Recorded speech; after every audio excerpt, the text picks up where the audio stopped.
this today. Usually I have a bag. Sorry. No problem. I should If you bring share. one myself. You need a pen? If you have enough pen, I appreciate it. All right, Thanks. good. Thank you. Yep. Okay, great. I call this meeting to order. This meeting is a meeting of the Board of Education in public for the purpose of conducting the school district's business and is not to be considered a public community meeting. FLSD policy 0165.1. Please join me in the Pledge of Allegiance.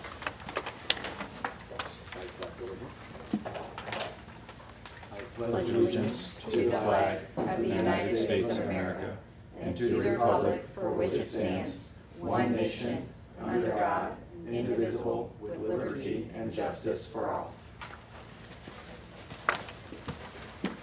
Who will be reading the mission and vision statements this meeting?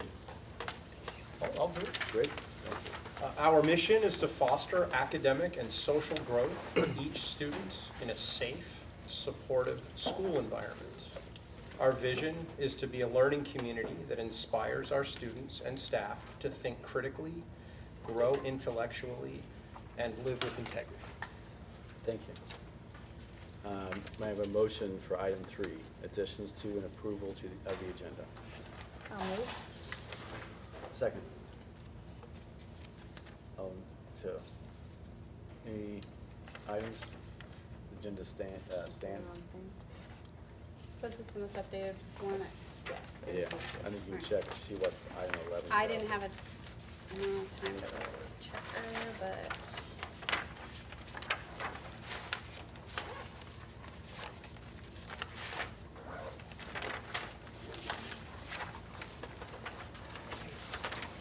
Wow, this is.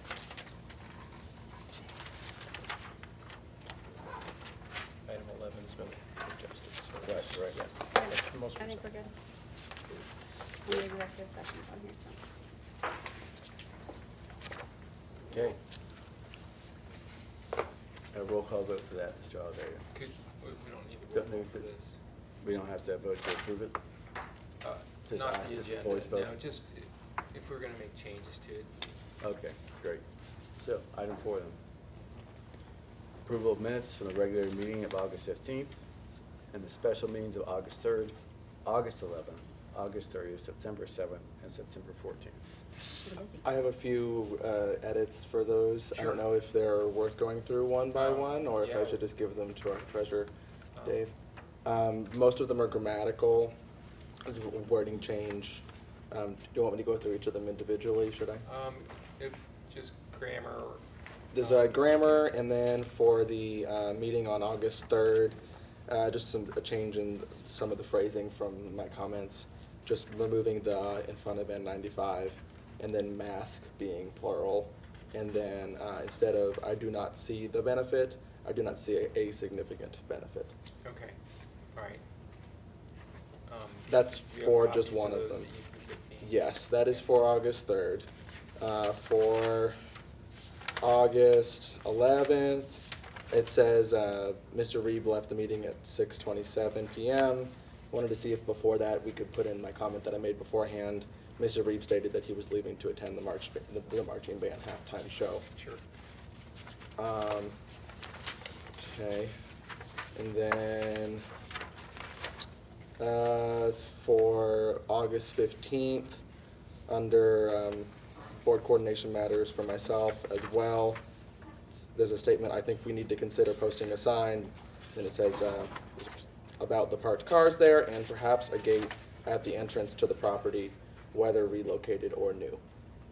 That as an addition, because I said that during the meeting as well. I wanted to make sure that was included. Okay. Okay, that is it, but I can give you these and we could vote on them. Additions. You want those now? Just get them later? They are indicated with Okay, Post-its, sure. so it makes it easy. Yeah, Great. thank you. So those will be reflected in the minutes. That's what we'll need. Right. Anything else? Okay. So we do need to vote on this thing, right? We vote on it. We don't have to take a roll call. Right. You can just ask. Okay. So all in favor with? Do we the- have a motion? Yeah. Well, Who made I the don't I'll- think we did. I'll yet. move to- Oh, okay. Okay. That was for item 3, but item 4, Oh, okay. did anybody make a motion second on that one? Eddie said he'd move. Yeah, I'll move. I'll second. Thank you. Now we get, all in favor with the, changes, indicate by saying aye. Aye. Any opposed? Okay.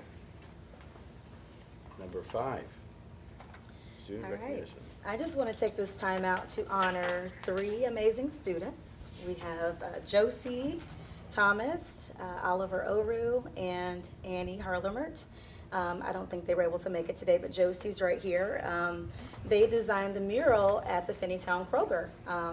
I had a little small idea, and they took it and made it beautiful. So I just want to take time out today to recognize these wonderful students. We have cake over there. If you guys would like to celebrate with cake, and I would like to present them. Or Josie, if you want to come up, and I'm going to present you with this. I have a bigger gift for you. It didn't make it in time, so this is something that we'll have to do. But it's a picture of the mural framed, and also for your our appreciation. Okay. Thank you so much. They were such a pleasure to work with. Oh my goodness, they were awesome. So it's great. Oh yeah, sure.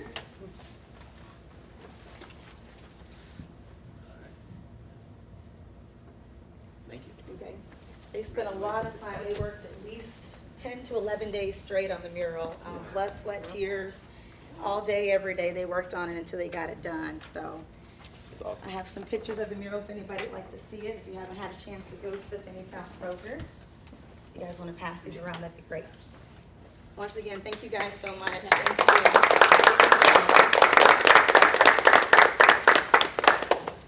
We have white cake.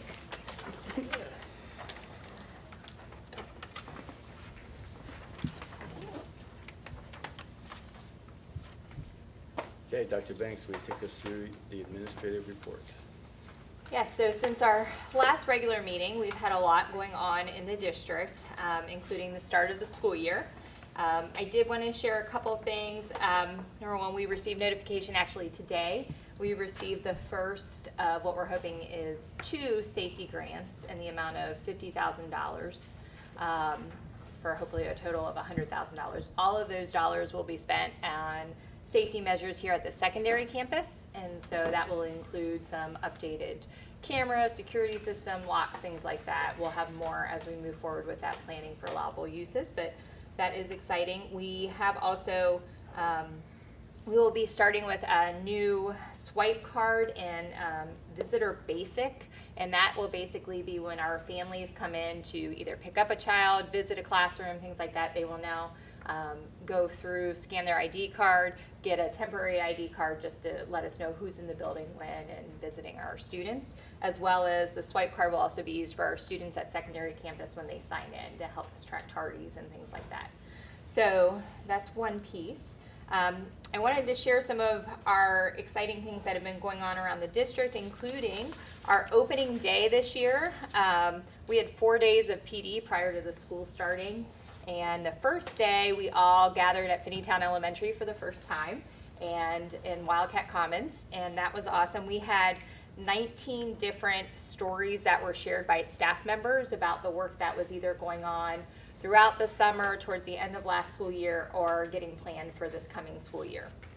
And so that included marching band, our bus tour, our hiring, Mind Peace Room, house systems, project-based learning, Connect Day, secondary campus, revitalization, were just a few of those stories that were told by our staff members, including Family Committee. I just want to get a shout out to that group.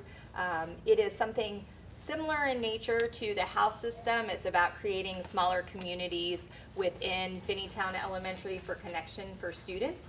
It's more about giving back to the community, and you'll be hearing more about that as it gets up and moving, but there is a committee working on that. So we're really excited, and they shared their story and how that came to be.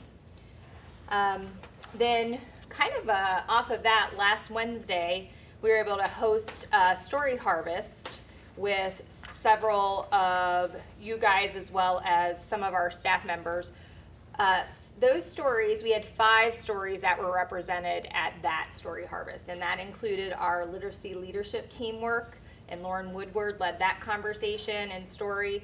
Tammy Dietz and Lauren Henline hosted the new hiring, or the new staff orientation, storytelling, and then Dan Joyner, as well as 2 other students joined him, Selena and Anthony, to tell their story about our Pro Action Cafes last year. And then Becky Johnson shared her story about our PBL and RP retreat.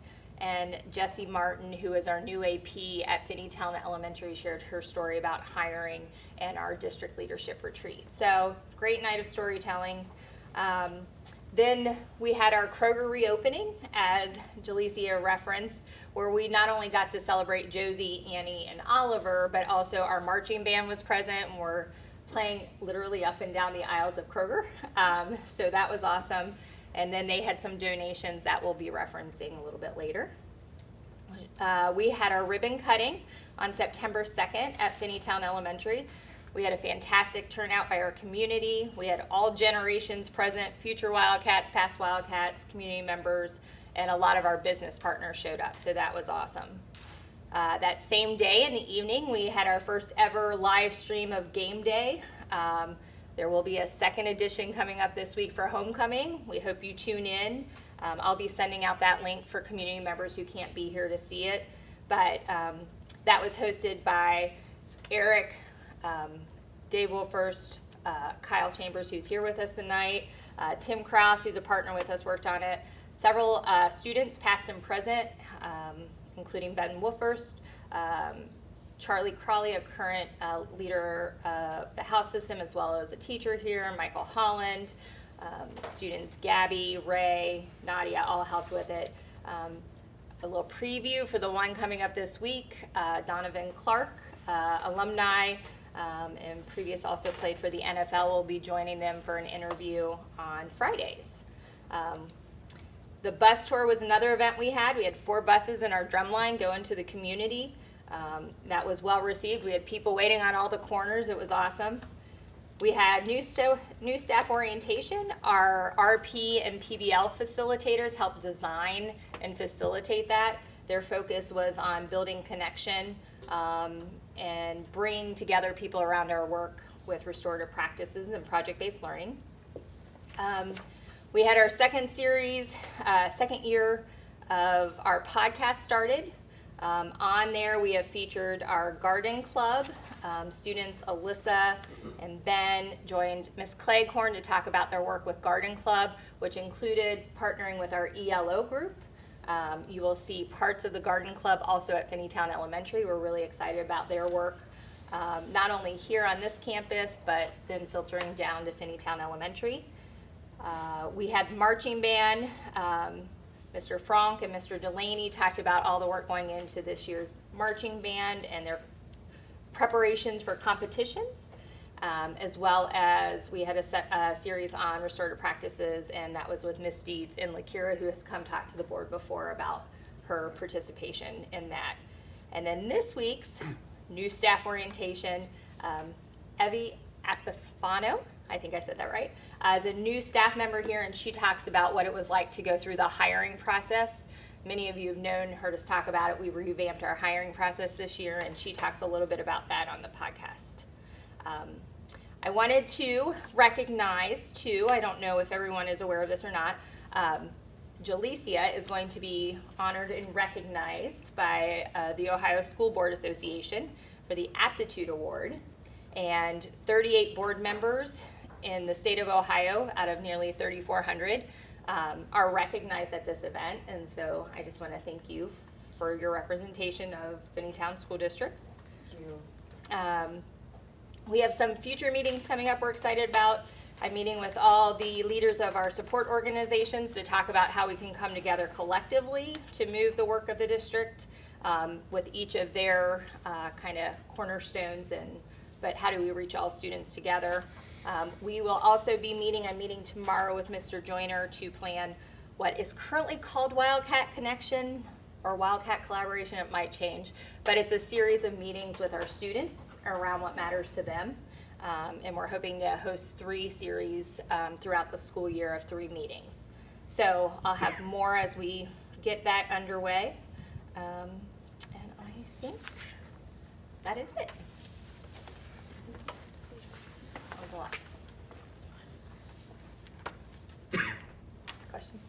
Yeah, so on the connection/collaboration, is that something that's open, or is that just something students do?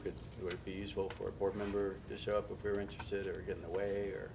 No, I will, it is, right now, the way we have it is it's district office staff meeting with students. At the secondary this year, it's just gonna be focused on 7 through 12.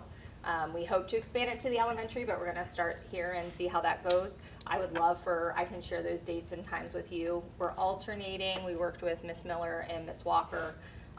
We will be alternating morning times and afternoon times so the students don't miss the same time in class, the same days.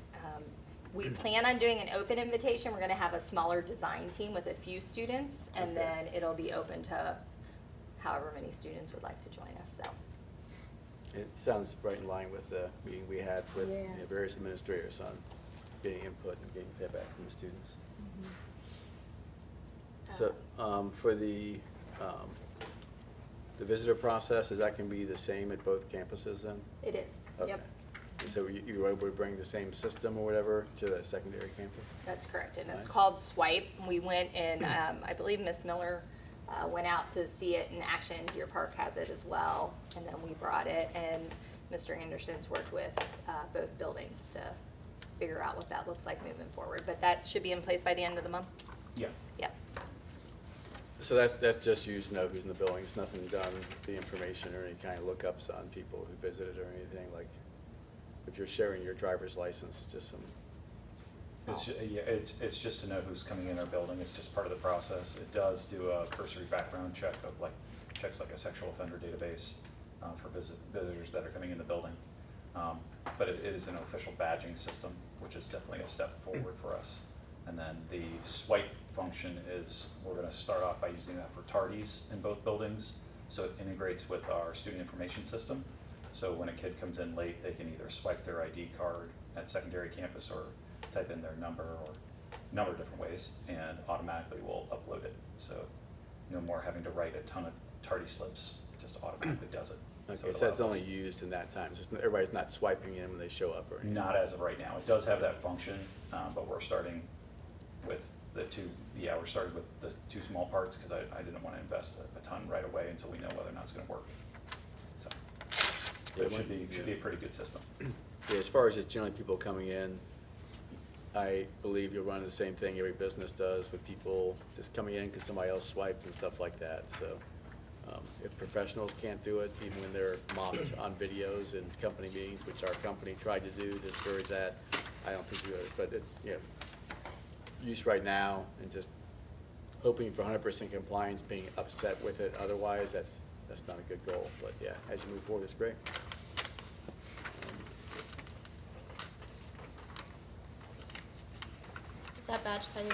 Does the badge system tie into the badge system already used by staff, or is it different? We integrated it with Jostens, so like all the staff badges and it's really our student badges, that's what we're using it for up here at secondary campus. So the student badges will have the barcode on the back that corresponds to their ID number. And so when they come in late, they can actually just scan that. There's also some additional functions out there, but we're gonna start with the ID, so. But it doesn't unlock any doors or anything like that? No, that's totally separate than our access cards. Okay. Which sometimes people refer to as swipe cards, but our access cards are totally different.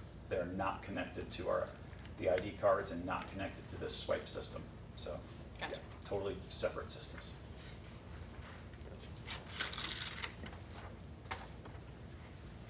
Anything else? Okay. Do you know if, are we gonna receive a facilities update tonight? Is that part of our administrative report?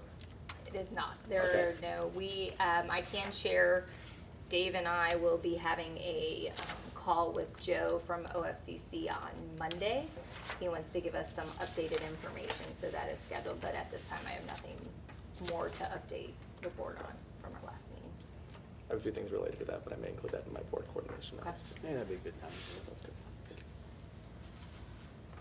Okay, we have one person going to address the board. So, I'll go ahead and read this preamble, but you can come on up while I do that. The board believes it is in its best interest and the best interest of the students in the district to hear comments from members of the public. It has been therefore a long-standing practice of the board to encourage and allow residents to speak at the public meeting. This may be done by completing a bottom portion of this form, which I have here, giving it to the board president prior to the board meeting. Following guidelines ensure that anyone interested in addressing the board may do so, and the board conducts the business of the school district in an effective and efficient manner. Presiding officers will acknowledge those speakers who have notified the board via the superintendent or public address request form. You have 5 minutes to speak. Each speaker addressing the board must state their name for public record. Any materials or handouts must be presented to treasurer for the record. The naming of individuals, profanity, abusive language, and speeches that invade individual privacies will not be tolerated or permitted. And the board will take no action regarding the matters or issues presented through public address in the meeting in which the public address was made, unless they follow will be made verbally or in writing at a later date. Thank you. Your 5 minutes has started. Thanks. My name is Malcolm Timmons, and I'm here second time. First time I was a little preoccupied, but I wanted to give you guys a little something different. What originally brought me here is we have a thing we call the Air Surface Pro. When I saw them building a new school over here, it just made me think about it. I'm like, okay, well, what are they doing about safety? And so I thought about it, and I didn't get a chance to give you guys something that you all can see, because basically what we want to do is just give you like it's a 2-minute video on here. If you scan the QR code with your phone, it'll just give you 2 minutes about what we do. But myself and my partner, we really take about 10 to 12 minutes, and then we just to give you some more information about it, and then have a Q&A with you. And then what we're requesting is just to have maybe 30 minutes of your time. And this time I have everything for envelope for each board member. So that's my request. And you'll check this out, and it's be something you like. Okay. All right. Thank you. I'll leave it with you, sir. So everybody has one. Thank you. Thank you. All right. Okay. Board coordination matters. Eddie, since you Yeah. have some things, why don't you go ahead and go first? Sounds good. So I'll get back to that in just a minute, but I guess I'll kind of start with things that have been going on the past month, events that I've attended. I did attend the Springfield Township trustee meeting. It was on this past Tuesday, and I have a date written down on that. Kind of a spur of the moment thing. I decided to attend and see if I'd hear anything regarding some of the business projects and things coming to our community, and they did have some things to share. City Barbecue, the construction of that has been delayed. They will not be using the current building that used to be the Bernstein Allergy Group. It's going to have to be demoed, and there's been some sort of hiccup that has delayed the process, but they're still planning on constructing it there. Chick-fil-A is on track for 2023. It's signed and finalized. I think Dr. Banks shared that about 2 months ago, but I think it's exciting enough that it's worth mentioning again. Where's that going to be located, sir? Chick-fil-A will be to the on the north of the current CVS building. So CVS will be staying, and Chick-fil-A will go where that current strip mall is. Okay. So they're at the traffic light, right across from Hempstead. They also shared, the trustees also shared that there's going to be a dedication for a Charlie Harper statue that will be erected on the corner of Galbraith and Winton. They're right by the plaza with Graders and La Rosa's in it. I think they've already shared that previously, but they did share that the dedication for that will be October 8th. I didn't get the time on that, so perhaps I could add that a little bit later, but October 8th, and they're extremely excited about that going up. It should be a really cool sculpture. So the actual design was actually voted on by community members. Also, the township trustees assured that Warder Nursery, now Warder Nature Preserve, is going to be a nature preserve, and that they're going to have a paved path put around Warder Nursery, so it'll be accessible to strollers. Okay. The ribbon cutting was great to attend, so I just wanted to say thank you to all those who put in the effort and extra hours to make that happen. I was happy that I was able to see my kindergarten teacher, Mrs. Hill, and take a picture with her, and so given that Whitaker won't be around for a whole lot longer, it was just really good to see an old face. And a couple other things. Lindsay attended the FMPA meeting this month, but I did want to share that the marching band at their contest at Taylor this past weekend got Best Percussion, second place in 4A, and Reserve Grand Champion. So congrats to our marching band. The Long-Term Facilities Planning Committee did not meet this month. Let's see what else here. Jalicia and Tony and I attended a story harvest, a special meeting on the 14th of September. And I also wanted to thank all those administrators and teachers who stayed late, and also the 2 students that attended, Selena and Anthony, 2 of our middle school students. They were a really great part of that. I also wanted to give a special thank you to Eric Muchmore for leading that and facilitating those conversations that we had and the stories that we got to hear about all the great things that are going on in Finneytown. We as board members don't get to be in the buildings on a daily basis, so having the opportunity to hear from those that are was a really wonderful opportunity. And I know that Lindsay and Jamie would have been there, but they had personal reasons, illnesses, and conflicts, and otherwise they would have been. Did want to say thank you for that. Okay, last thing has to do with facilities. So I made a trip over to the Cottonwood property this afternoon, and I shared these pictures with the board via email, and I just wanted to pass these down because the Cottonwood property is in really bad shape.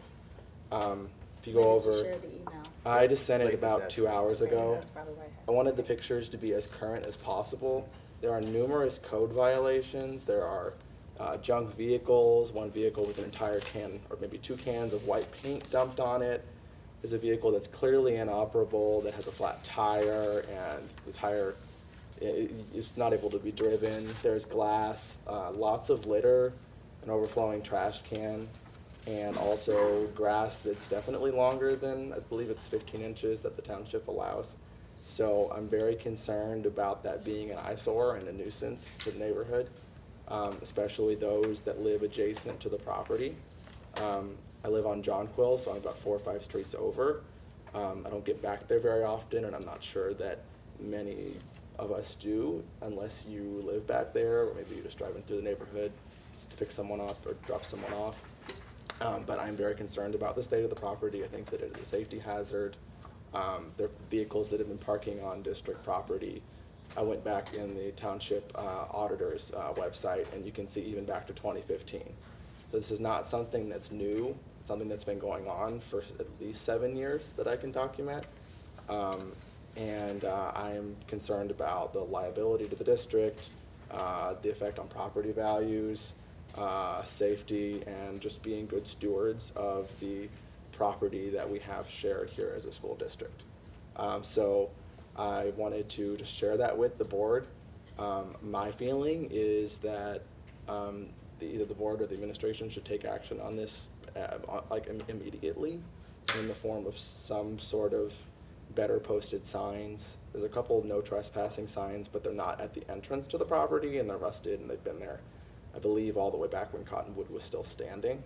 So we could put up no trespassing signs. Perhaps we need more maintenance, more regular visits, if it has to be a daily visit. I don't know, but the property is a mess. So I just wanted to share those pictures with all of you. You guys could take a look at them, but I do feel that we should take action on this at the next time that we have the opportunity to do so.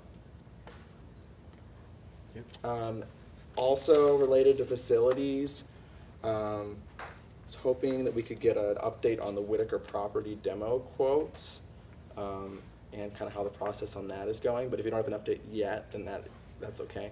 I have an update. In terms of that, we were informed that we were advised that we should wait until we know more about our standing with OFCC and when that project will be funded fully. We know December 8th they're taking the resolution. Once that's funded with the project, the cost sets, it might be in our best interest to wait till we get that approval and make that a second part of our second phase of the building project versus the first phase. So that's kind of right now put on hold because we want to get the best fiscal price set, costing, I don't know, however you want to phrase it, but for that project. So we have not gone out to bid for that. We have not looked into it any further once we had that conversation with Joe from OFCC. So that's kind of on hold. So OFCC may cover part of the demolition or Oh, all of They it? will Okay, regardless, so- but on our cost sets for the second phase will be higher than the cost sets for the current phase. So it Okay, might be in our that makes best sense. interest to make it part of the second phase of the project Right, versus because the there's first an phase. inflationary cost increase for that then, is that what you're saying? Yeah. Is that how you did I articulate that in a way that? Yes. Okay. Cost sets are going up, and we can wait just a little longer. It can be the very first thing that we do Great. And is in the phase two. is the property costing us any money right now to wait? For any reason? I mean, Do you think that you could put together some numbers as far as how much it is costing us per month? Speaking with our former facilities person, he shared that it was around $10,000 a month. He just threw a number out randomly. But I don't know what the cost is to insure the building and keep basic utilities on. But Well, yeah, and we will not be able to heat it this winter. So that for sure is not happening. So I know we will very likely turn off the water soon, probably sometime in October. So there's already been quite a bit of removing of valuable parts, which is why we will not have heat in that building. So we started to harvest some pretty expensive components to the HVAC system that we are already utilizing over here at secondary campus. But we just need to prepare for winter so we don't end up with frozen pipes inside the building. So that is a conversation that the maintenance team and I have already had. But learning what we've just learned, it sounds like it, financially at least, it makes sense to hold off on demoing it until we understand the impact it may have on funding. So, And when did our timing start? Or like when did the clock start ticking on Whitaker having to be dealt with? Was that the first day of school this year? Is it? I don't know that there is a timeline. I don't know how, I mean, in terms of. I think we've got a whole year. Yeah, we've got this whole year. School year, Yeah. right? Yeah. Right, it'd be following school year that would come into play. So timing as far as what's concerned? Making an offer to a charter school so they could come in if we don't Okay. use at least 60% of the building. So we've got this year to use 60%. If we don't, then the following year, we would have to make it available. Okay. and the same would go for Brent as well, because we're currently not using 60%. Correct, that's my understanding. We got some legal guidance on that. I think that we actually, Brent, were okay on because of, I'll have to look at it again, but we sought out that legal guidance to see in terms of when we meet with the long-range facility planning team the next time, if that was in fact the case. I can't quote it verbatim and I don't want to misspeak, but I can share.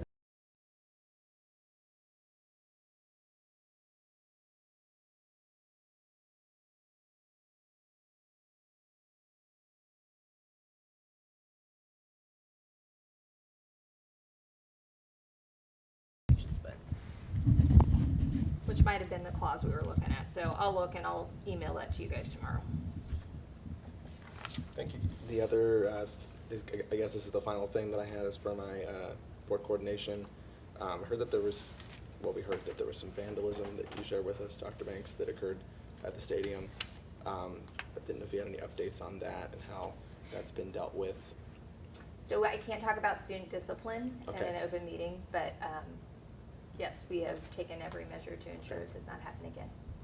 I can share that. Sounds good. And the removal process has been underway and going well, so. Okay. Do we have the adequate security equipment to see the people that were doing this? We had equipment that could see. We are hoping to use the funding to get equipment to make it easier and more clear to see. That was the question. Yeah. So I was going to say that I would be in approval of paying for better equipment if we weren't able to see. Particularly in that area around the stadium is an area that we definitely want to focus some of the grant dollars on, so. Awesome. Yep. So come back around one more time. As far as the Cottonwood property, if you guys just want to spend some time to think about it, maybe go over there, take a look at it yourselves. And then I definitely would like to have an agenda item on our next meeting, and our next regular meeting, to discuss what to do about the Cottonwood property, whether that's directing the administration or whether that's making a decision as a board. Yeah, I'd want to know what our options are. I don't want to pretend I know what our options are. And that's my thought as well. So I just had some ideas, but I'm not a property manager. So my ideas were things like putting up no trespassing signs at the entrance, maybe moving the gates so that people can't drive their cars on the property at all. Either that or opening the property fully and allowing full community use and maintaining it. I mean, I'm not sure that's the best option, but that would be a possibility. And then of course, perhaps towing those vehicles that are definitely in violation of township ordinances. So I am concerned that the township could contact us and say, hey, you need to clean this up. So I think we should do that proactively.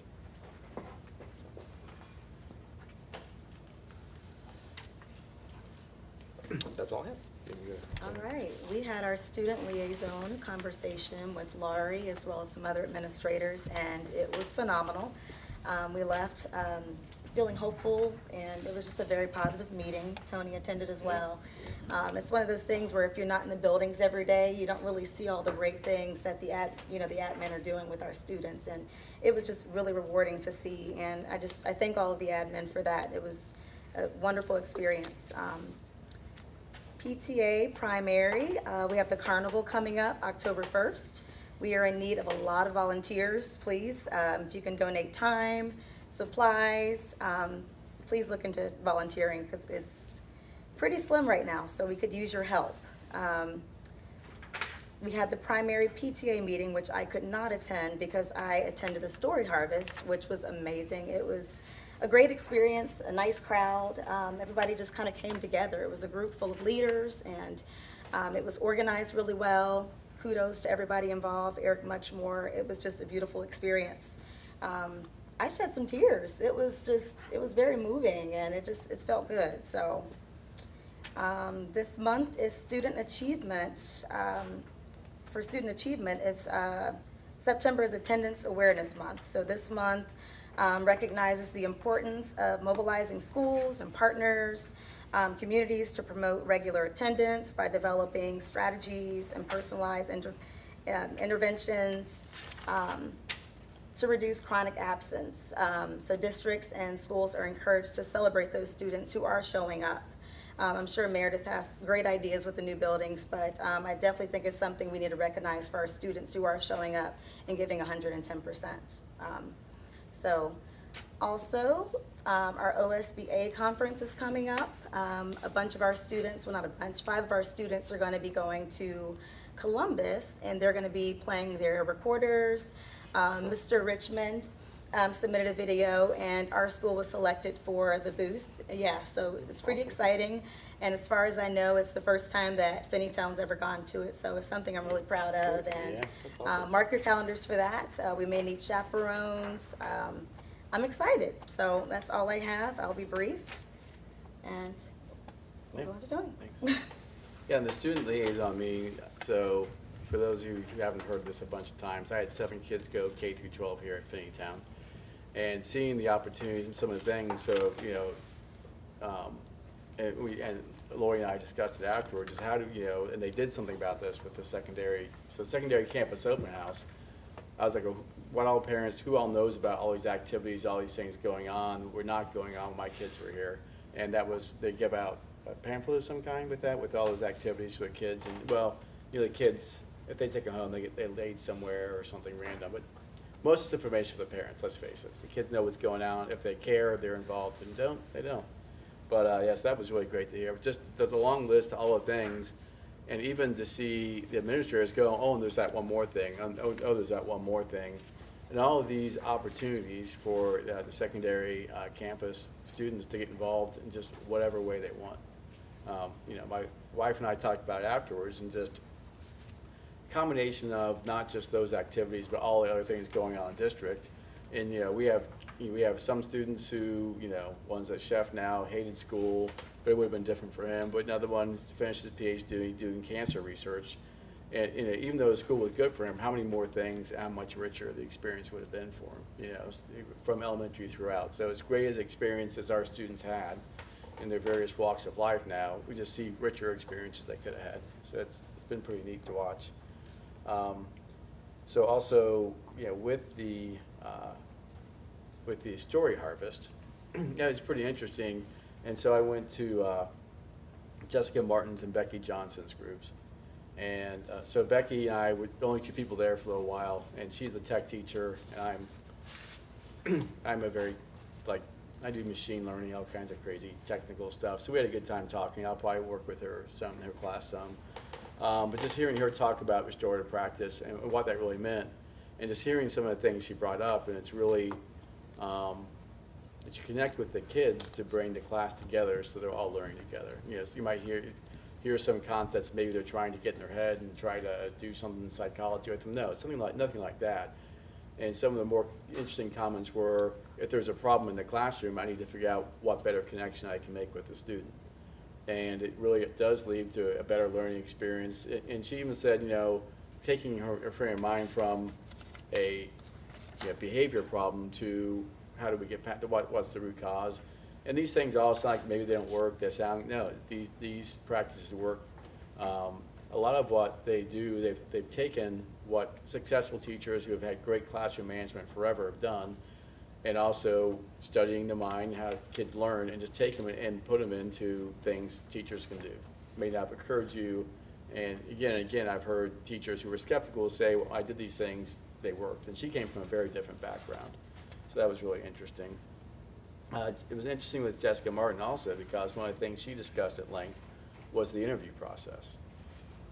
It was kind of funny, even starting with just the ad for the roles, because we also had Chad there, the other assistant principal, and they basically said, hey, if you want to go sit in the office and go through data all day, don't apply. This is not the job at Finneytown. And so it caught him so off guard. He went to school with Ashley Lewis, who's one of our teachers, graduated with one of my sons, and he said, is this for real? And she said, yeah.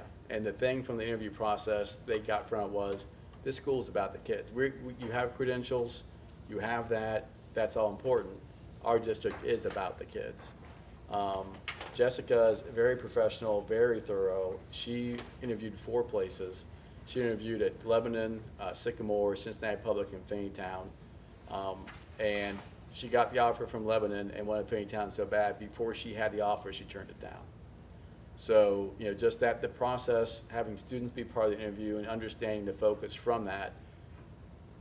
And, so it was her story was very interesting. Those things just kind of, that came out. So I asked Chad, that's how I learned about his connection with Ashley Lewis. We're there together. But, so the story harvest is I think one of the things that really was interesting, and it was said explicitly in some of the stories, is that, when the teachers and the administrators all have a common goal and they have a connection with each other. They don't just show up in a building, happen to have a set of skills they deliver. There's a lot of focus on them connecting that, traffic with the elementary is not great. First 3 days, you learn it. You have all the videos you want, you have great planning, it's not smooth. Nobody came in the next day blaming somebody else. They came in each day because I'm not going to yell at some random person who happens to be in the same building I'm at. This is a human I'm connected with, and we're going to pick each other up and go on each day. So, I got a lot out of the story harvest. Can we summarize it like that? But those are some specific highlights. I could talk a lot longer. I'm very capable, but I will not. So also, the elementary PTA carnival, come on. It is so great. Get there, do something. I'm gonna get my parking crew back and see if they'll help with the PTA carnival. Parking was fun. The Ribbon County things. I've been doing parking for the elementaries, I think 10 or 12 years. My wife thinks longer. It's just a great way to people come up. The kid comes out of the car, how can you beat that? Kids out of a car, it's so exciting, it's just great. And then they park the car somewhere too, that's part of it. But the ribbon cutting I thought was really nice. We can have the sun in a different position if we're facing that way in the future. We can work that out. Or plan to wear sunglasses, I did not plan on that. I really enjoyed that. We had a foundation meeting, just a lot of discussion about finances and the scholarships and various things there, and also looking to pull together another Hall of Fame class. So I think that's all I have. We had, I think, somewhere between 7 and 23 special school board meetings between now and the previous meeting. So we see each other a lot. Yeah. Yeah. Yeah, that's it. My turn? Yep. All right, as Tony has said, we had a lot of meetings in the last month, so I'm not gonna continue on those. I will say that I regret that I cannot, or I could not come to the Story Harvest session. I really wanted to be here. Unfortunately, it just was not possible. So some of the meetings I did attend outside of just board meetings, FMPA, Eddie kind of stole the thunder. Congratulations to the marching band. I don't think you gave them just enough credit, though. They took everything except one award that they missed by like 0.2 points. It was very small. So our band was just phenomenal, and congratulations to the marching band. That was truly phenomenal. Also want to welcome Dan Geisel. He is our new orchestra director. He's going to do a great job, and I hear he has 30 fifth graders, brand new to orchestra, so good luck. I know what it's like to be in a beginning music class, so good luck. They are still looking for a choir director, so if you know anyone who might be interested in that role, please let us know, unless that's changed since that meeting. Okay. Band uniforms hopefully will come in anytime between now and our promised date of October 10th. The Personnel Committee met. We are working on revamping the purpose of the committee right now. More to come from them. I'm excited to see what all we end up doing. Long Range Facilities has not met yet. OSBA has a town hall coming up on 9/27. It will be virtual. The Southwest Conference is October 13th. That is in Xenia. It does have a small $40 cost to attend that one. There is an Administration Professionals Workshop on October 14th.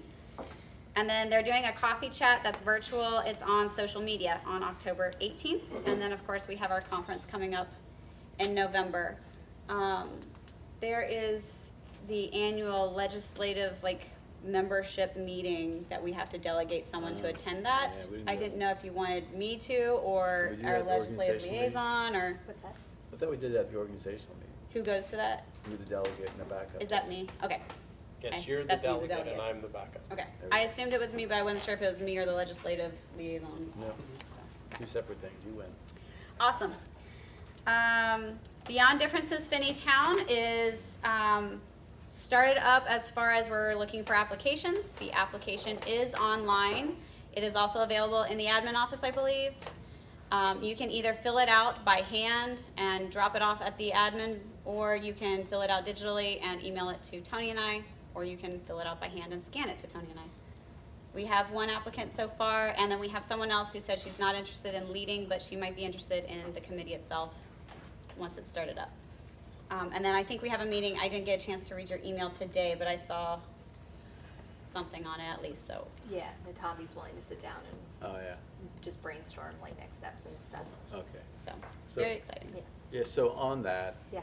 it seemed like there was an option if we had other school board people involved, it could not be a special meeting? So, Do we want- so that's- in terms of the book study / 1 degree shift, Yes. yeah, and so when I talked with Natami today, so she, and my email had two things. One, in terms of the book study / 1 degree shift, she does not recommend us opening that up to others. She recommends us keeping it Finneytown specific, but she said she can host up to 35 people at Hamilton County ESC is where she'd like to host Right. it. And so our recommendation would be to send out basically an open invitation for anyone up to 35 people who can commit to those days to attend with us in our learning. And then, but because of that, Cheryl did recommend, because it was specific to Finneytown, it to be a special board meeting and to have a very loose agenda similar to like what we had at the Story Harvest. So I would provide, in terms of minutes, it would be, here's the outline of the agenda and conversation, because we wouldn't capture all the conversation, because really it's about learning. It's not any of the business of the district. It's just Right. about us coming together around a shared learning opportunity. So that was a recommendation that I sent today in the email. Yeah, so I did read that, but I was Okay. also recalling other conversations we've had. Right.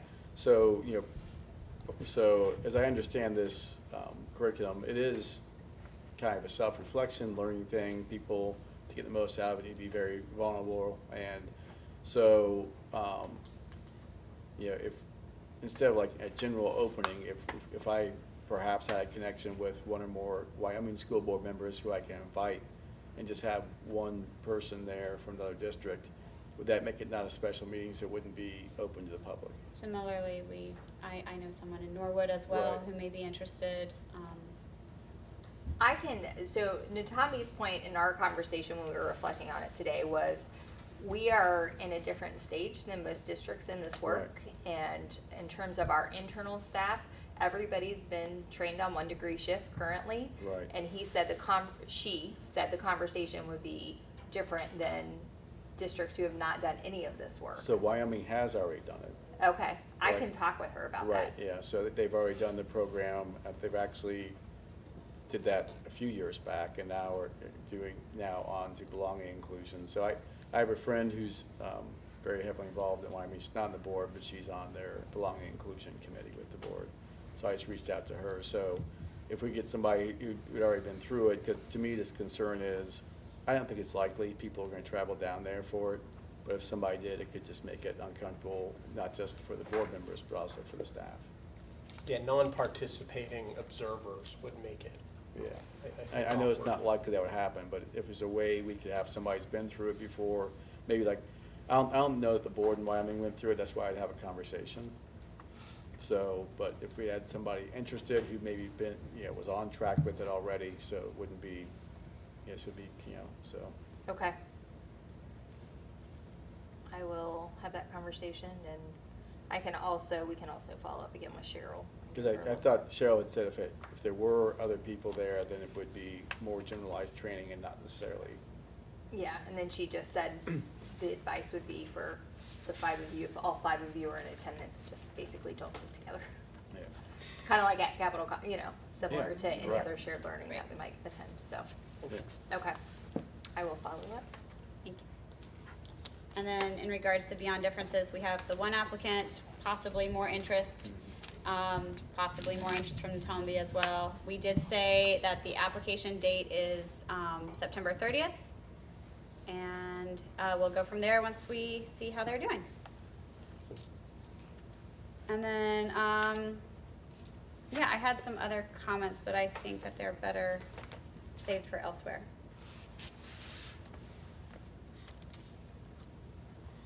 Okay, lots of previous meetings reviewed. Unfortunately, I wasn't able to attend the FAA meeting this month. Scheduling and extended family COVID situations rearing its ugly head, so could not get the babysitters that I needed to go. Just Jesse Martin and Chad, their energy is amazing.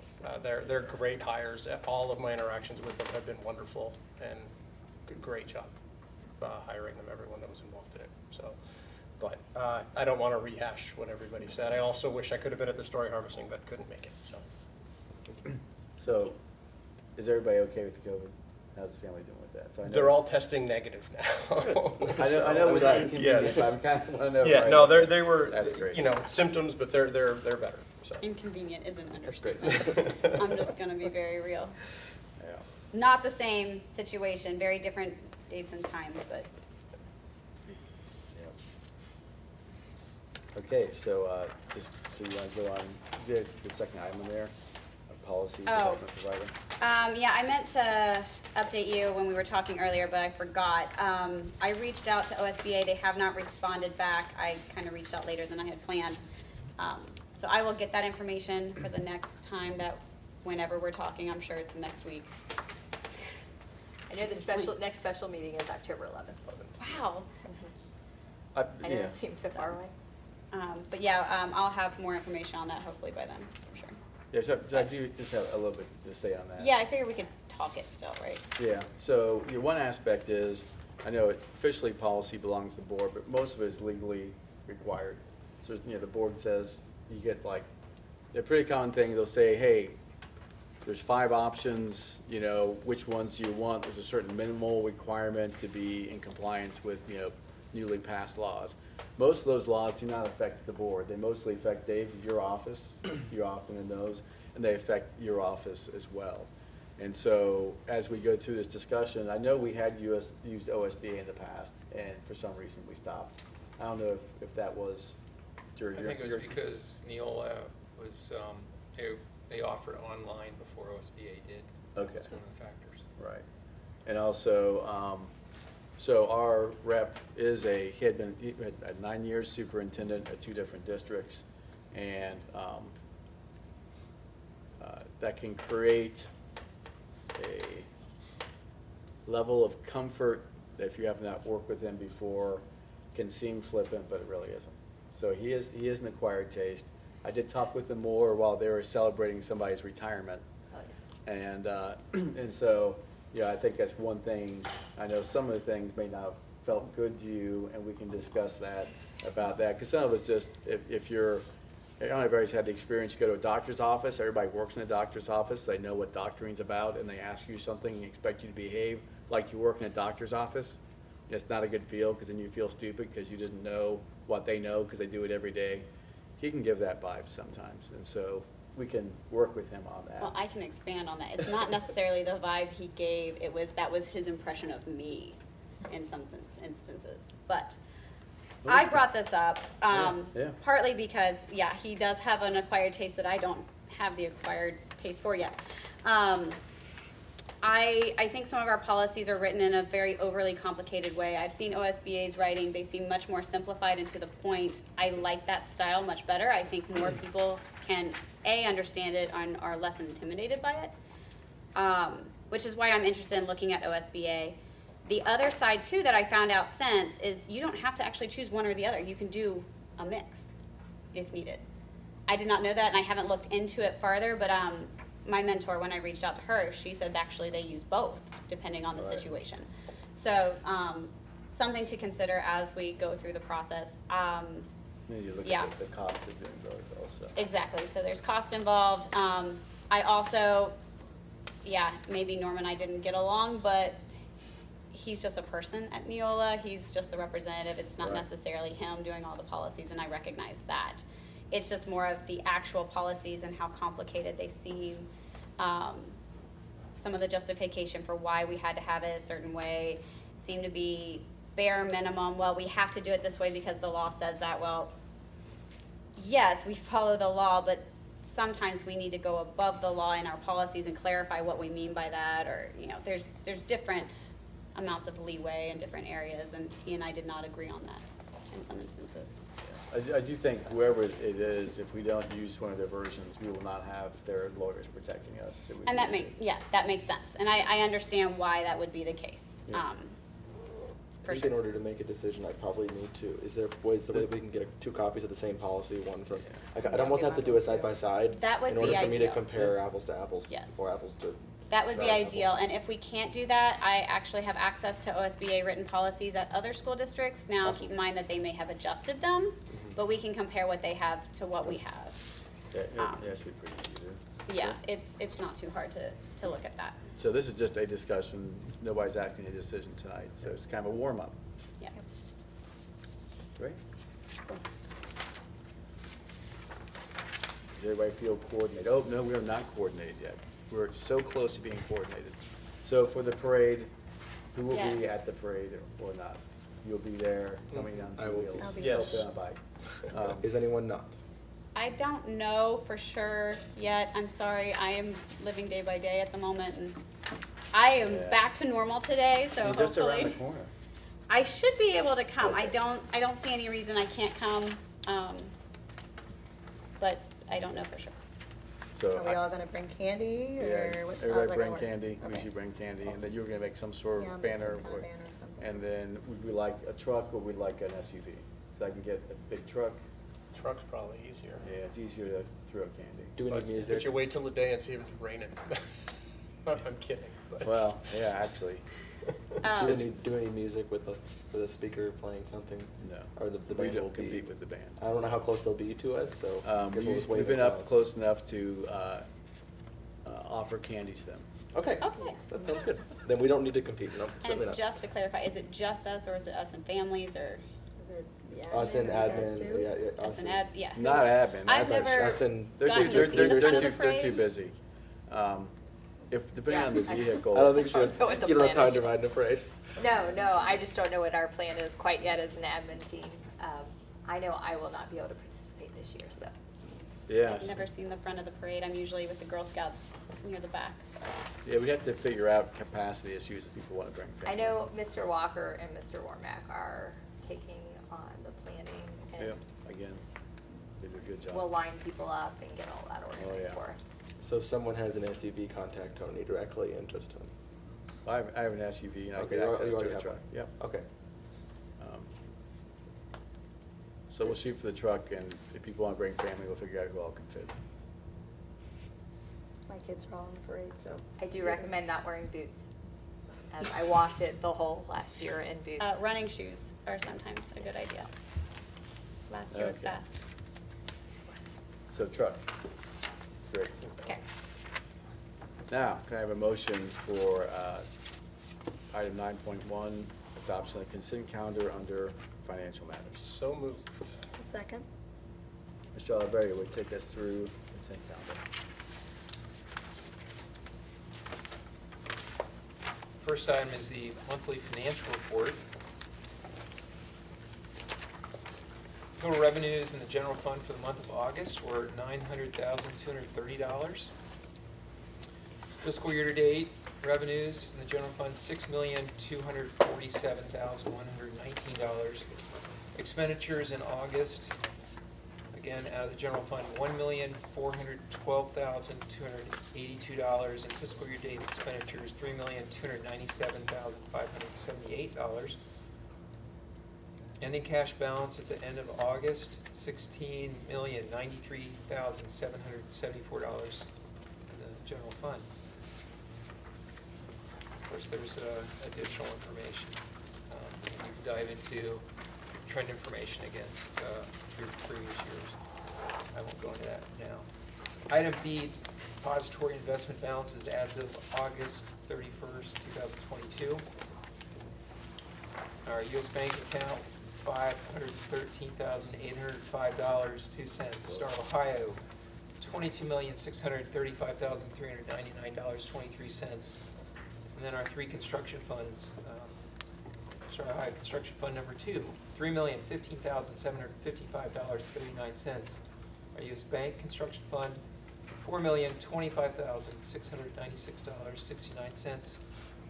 And Star Ohio Construction Fund number 1, $2,399,168.56. Those interest rates have jumped a lot. Yeah. Yeah, I know. Well, 3 of them have jumped a lot. Yeah, makes me feel like Can I ask a quick question regarding revenues? Yes. So with the new building projects coming to within our school district limits, at what point are taxes reassessed and the district would receive some form of taxes from those businesses? Do we know? As far as like the Tri-Health Hospital, is that even a tax, is that tax exempt? Yeah, So- that process, it just takes curious. place during the year. They go back to the lien date of January 1. We'll find that information out in December. And so it'll give us a value as, this December, we'll get a value as of January 1st, 2022. Great. Because property values are in arrears in the state, so. So with these developments and the increase in property values, we could expect an increase in revenues for, We could, it depends on where the properties are.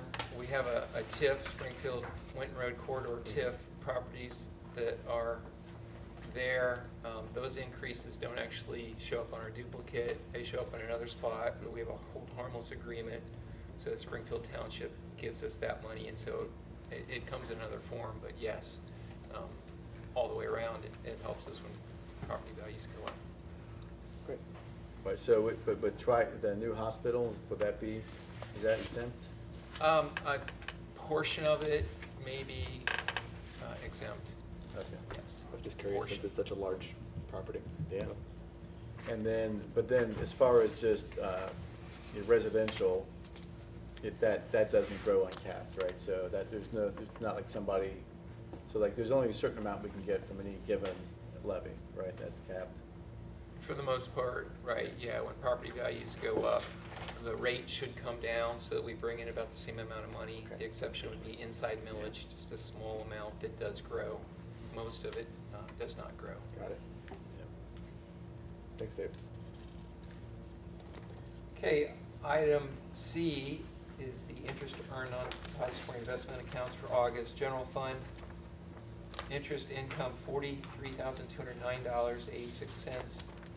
Construction fund, interest for the month of August, $11,517.45. And then the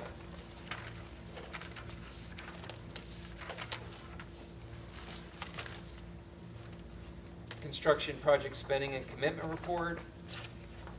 We've expended $22,025,156 on this project since its inception. That's reflected on the top half, and the bottom half shows that we do have purchase orders that are outstanding for approximately $1.9 million. And then we have an uncommitted balance of about $7.5 million, which is about the amount that we'll start with when we begin phase 2. And is that money taken into account with what they award us if they do in December? Or is that going to be on top of it? What'll happen is when they give us money, we were talking about the cost sets are changing. So 60% of the projects funded by the state, that 60%, their share is going to grow. They're going to, they're going to give us more than they said they would before based upon the inflation.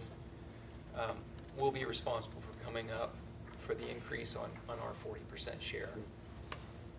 And so you will recall that $3 million out of our general fund was moved in the building fund to take care of that sort of thing. As we get closer, we'll find out if that's enough money. Hopefully it still is.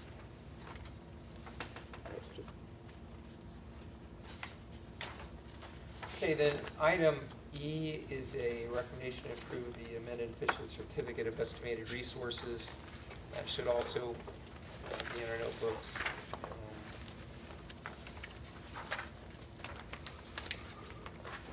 Yeah, so it's 3 pages.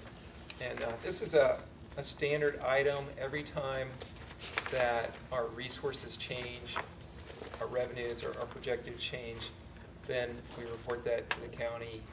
And that's important because our appropriations are always compared back to our resources. They do not allow us to appropriate or spend more money than we have on hand. They do it by fund, and so you'll see this information provided at the fund level. And so there was an increase from July when the last time I did this. And so that's reflected. A few funds had some additional money. The 019 fund, we have an additional $100,000, as you're aware, from a generous alumni. And so that was one of the adjustments made. And then item F is a recommendation to approve permanent appropriations for this 2022-2023 school year. I would like to pass out just a document that has a little bit of information about this.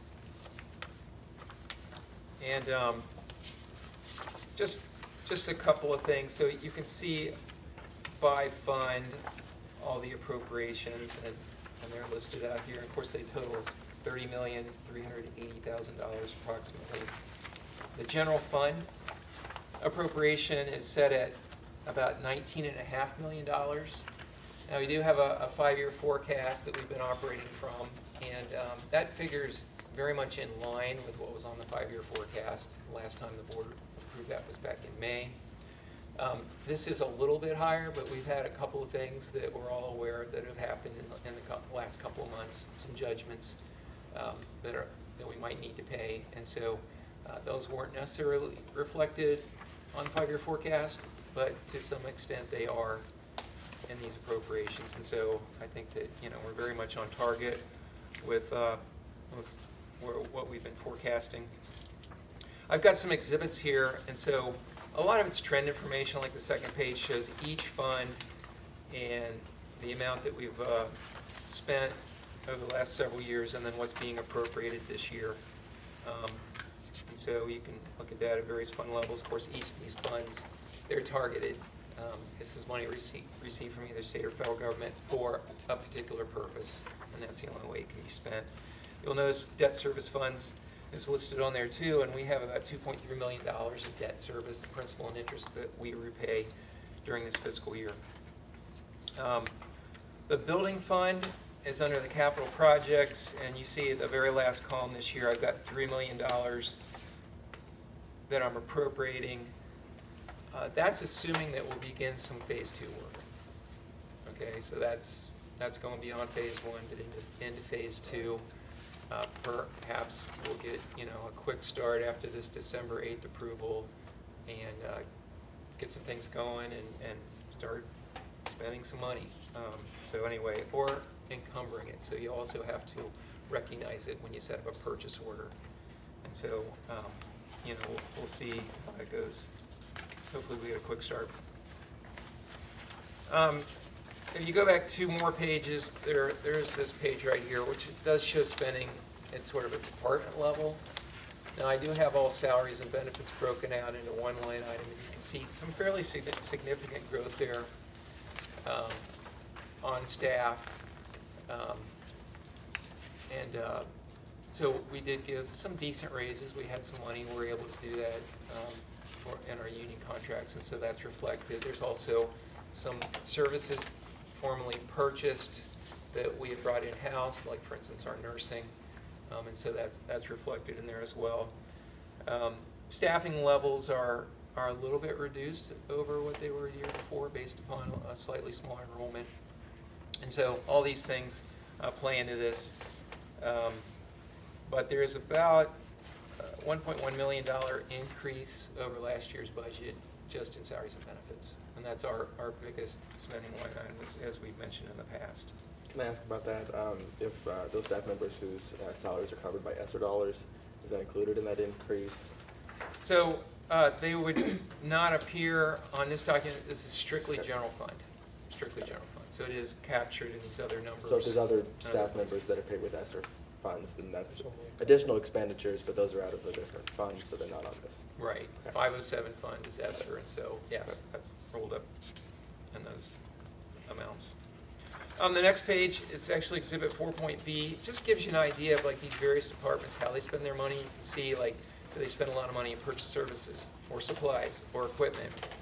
And so I think that's kind of interesting, but it can kind of give you a feel for various departments and what they spend. If you go back 2 pages, you'll see one that says state and federal grant funding. I just wanted to point out that I've got, again, some trend information here on the awards that we've received, and you can see how the money that we were getting in the form of grants was really ratcheting up through last year. And COVID is a little bit in the rearview mirror now, and you see that in funding, okay? And so a lot of that money's gone. And so whereas we had $4.2 million in grants awarded to us last year, this year it's just under $1 million. And so things are going to be changing. There's going to be more pressure on our general fund.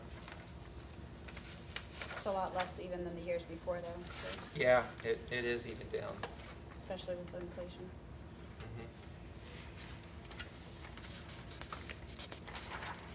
And then the next page is student enrollment. And this is also something that I use to forecast out. So those boxes, I have these dreams that we'll have a kindergarten class of 100. I still have that dream. I see your It hasn't gone optimism. away. But this year we have 70. And so if you look at the column, it is bolded over here. You can see that we do have 70 kindergartners this year. But Starting off as overall, 51, right? Wasn't it 51 in the beginning? So it's That's really good. overall, we have sort of turned the corner. If you look at our total student head count, it has increased from last year. And so, we're making some steps in the right direction. And I expect that to continue to grow. Just a quick look at it, we actually increased every grade going from one year to the next, except for one. Every single grade had an increase or stayed the same. Right, and so really what happened, the way I like to think about it is you look at last year's student head counts, and I look at the 12th graders, and they leave. That's 113 students that left, and they were replaced by 70 kindergartners. So right there, we're starting a deficit. So for us to be up in enrollment shows that we picked up students at every grade. Not necessarily every grade, but we have across the grades. And so, again, I think that's positive news and something to be happy about. One of the things we have been talking about as a board is how to increase enrollment, especially for elementary. So we're hoping that we'll be able to identify what those things are that might be drawing parents not to send their kids to Finneytown, and identify those and address them if necessary. And then we also talked about changing to a later cutoff for kindergarten enrollment, which would give a 1-year boost in enrollment. Right? Actually, would give more than Oh, 1 year, one- too. yeah, It good point. potentially could be every year. Good point. And then the last page that I have here is a little information on the staff head count. So, of course, to operate a school, we have employees. We also have a lot of purchase services where we hire services in. But as far as staff under employee, you can see that where we are by the column fiscal year 23. In the top section, administration support, that increases the 2 nurses that were purchased, or I should say hired. Formally That sounded purchased. bad. Yeah. That sounded really bad. Yeah. The services are on your work system. But in the other categories, you see some decreases. So, and again, our enrollment is down, which allowed that, and in some cases, we haven't been able to fill all the positions we wanted. We've got some long-term subs, and so, but what I can say is I believe that this budget provides an adequate program, which is our requirement, our charge to do, and then some. And so I think that we are doing what we need to do, and we're on target. Any other questions? For Dr. Banks, would you like to? I was going to say, I hope your forecast is, I think it's conservative. I hope that with the changes that we make as a board, that we see a greater increase in our enrollment, and therefore also greater increase in staff. So I appreciate your conservative estimates, but I guess this would be if we take no action going forward. But if we take certain actions, then this forecast can change. Yes. Just back on the construction spending. So the anticipated cost was $24,250,000, I believe, was the budgeted amount. So and the total with the committed and that is just a bit under that estimate. So I think that number still will go up a little bit, Right. but yeah, still stay within I that. think we'll hit 24 million. Right. But with inflation, that's a good We job did. by It's not That's bad. all phenomenal. involved. Yeah. Yes. Yeah, we did well.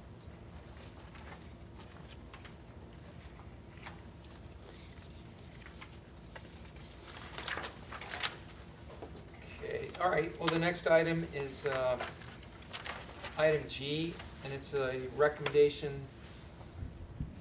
to approve authorization for payment within appropriation measures amounts. And so what this does is, again, to save time at board meetings, but also time in preparing items and making sure that they're approved before action is taken.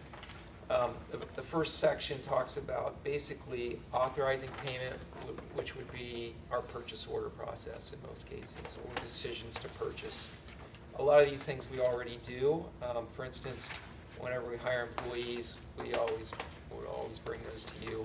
We do have a provision in our January organizational meeting that does allow people to be hired in some cases or to be terminated in some cases by the superintendent, but then we always turn around, we communicate, and we bring it to you so that you will have the opportunity to see that and acknowledged it in the next meeting. So, but again, a lot of these things are already done, but it does allow us not to bring every purchase order to the board. We had between 1,600 and 1,700 purchase orders last year. So that is kind of an important thing that this allows us. The second part allows us to dispense with approving warrants for payment. And so, again, paying those ahead of time, it would be difficult. We generally write checks 2 or 3 times during the week. And so, you know, the ability to bring it to the board ahead of time would be difficult. And so that's what this allows us to not do. Now, of course, if the board's interested in payments, we can always provide that information to them after the fact, or ahead of time if there are certain areas of interest. Any questions? I know I had questions on this one, but you've covered them pretty much in your explanation email earlier, so. Okay. What is generally the cutoff for expenditures that need to be brought to the board? Is it a money, is it a monetary amount, Well- or is it a type of expenditure? Yeah, what we like to do is whenever we enter into contracts that are of a significant dollar amount, we like to bring those to the board. In my mind, anything that's significant in terms of dollars or significant in terms of what it is that we're doing, something that we know the board would be interested in or want an update on because it's been discussed. So those things show up, and you'll see those in the superintendent's consent calendar. Like, for instance, you always see the Educational Service Center contracts because they're significant in terms of scope and cost and other things as well. So, yeah, they find their way into the agenda in most cases. So how does this work with employment? I notice it says employment, appointment, or confirmation of officers and employees, except as otherwise provided for by law. Yeah, so whenever we hire or pay employees, it always appears in the agenda because I won't pay somebody unless the board is authorized. That's my thing I won't do. It has to be in the agenda for me to pay them. Is that a policy or a Dave? It's Dave thing. Dave is- And I think in terms of policy, it aligns well with the intent of policy, Okay. but I want to see it for everything. Could we So- change our policy because you won't be with us 4 years from now? So if we wanted to make sure that that was something that was still done, then we could change that policy. We would maybe need to look in to make sure, is there anything legally we need to make sure to be compliant with that? Or do we need to more explicitly lay it out in our policy to match that as well? Because I was kind of on the same lines there as Dave won't be around forever. We hope you will. I mean, yeah. You're invited to stay forever. I would love to have Dave forever, but Wow. It's. Okay, so, he So we covers could as add that to well. our policy, we could look into adding that before Dave is no longer, Yeah. Sorry. no Dave. longer The tone working, and the he's term no is longer just working for the tough. district. it's the retirement thing we're talking Yes, about. we're talking about retirement So- here. We know. Yeah, we just need to be careful with that, because there might be reasons, but it's not Yes, always. that was what I was curious about. So, yeah. Find out. Okay, well, item H is a recommendation to approve a transfer $7,500 from the general fund to the athletic capital replacement fund. And this is in honor of one of our employees and some great work that they did. And I know that you guys will be honoring this individual next month, and so I'll stop there. Item I is a recommendation to approve 2 advances from the general fund into 2 accounts that were required because these are carryover grants, which I won't get into, but it's necessary. This money will be returned back to the general fund before the end of the year. Item J is a recommendation to approve 3 payments. The purchase order was not in place prior to the date on the invoice, and so I'm required to bring that to you when it's over $3,000. Can I ask about the 24th camera? Could we have a general idea of what the purpose of that is? If you're not going, I'm not sure if we should disclose the exact location, if it's a security concern or anything like that. But No, I can share. Team got together. We had the ribbon cutting. We had game day. We had global media, and a group came together and we purchased this additional camera. And so it was used for the ribbon cutting. It's being used Oh, it's that tonight. camera. Okay. And it will be used for future projects between staff and students. That's awesome. So, yeah. So I had a lot of questions on this one too. I did speak to Grant beforehand, and he pretty much answered all of them and made me feel much more comfortable with spending quite a large sum on this camera. I look forward to seeing what it does. Is it insured? All of our Okay. equipment. So it would be insured against theft and damage? Against what? Theft and damage? Or just Depends theft? on the type of damage, and there are deductibles that have to be taken. into Maybe you account. could get that back to, I know at least I would like to know what the deductible might be on an item like that, because it's a pretty large expenditure if it fell off its tripod or something. Okay. So, okay.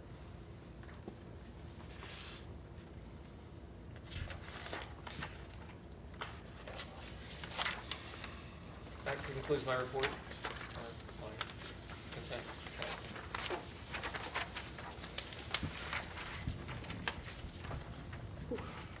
Any further final questions?